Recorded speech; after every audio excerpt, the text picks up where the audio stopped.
ఈ పాట వినగానే అఖిల్ ఫ్యాన్స్ మాత్రమే కాదు, పూజా ఫ్యాన్స్ కూడా ఖుషి అవుతారు.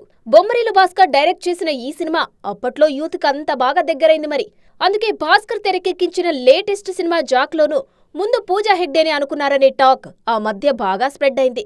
జాక్ కోసం పూజా హెగ్డేని కన్సిడర్ చేయలేదని, తాము ముందు నుంచి వైష్ణవిని అనుకున్నామని క్లారిటీ ఇచ్చేశారు హీరో సిద్ధు జొన్నలగడ్డ. ఈ క్లారిటీతో టాప్ లో ట్రెండ్ అయింది పూజా హెగ్డే పేరు. దానికి తోడు ఆమె ఈ మధ్య తిరుపతి విజిట్ చేసి మాట్లాడిన మాటలు కూడా బాగా వైరల్ అవుతున్నాయి. సమ్మర్ కానుకగా మే 1న విడుదల కానుంది రెట్రో. ఈ సినిమాను జస్ట్ కాలీవుడ్ సినిమాగా చూడడం లేదు పూజా హెగ్డే. తెలుగులోనూ రెట్రో ఖచ్చితంగా క్లిక్ అవుతుందనేది పూజా నమ్మకం. సూర్య నటించిన ఈ సినిమా మీద ట్రేడ్ వర్గాల్లోనూ మంచి హోప్స్ ఉన్నాయి. మరోవైపు తమిళంలో వరుసగా సినిమాలు చేస్తున్నారు పూజా హెగ్డే. విజయ్ నటిస్తున్న జననాయగంలో నాయికగా నటిస్తున్నారు పూజా. వీరిద్దరి కాంబినేషన్ లో ఇది సెకండ్ మూవీ కావడంతో ఎక్స్పెక్టేషన్స్ బాగా ఉన్నాయి.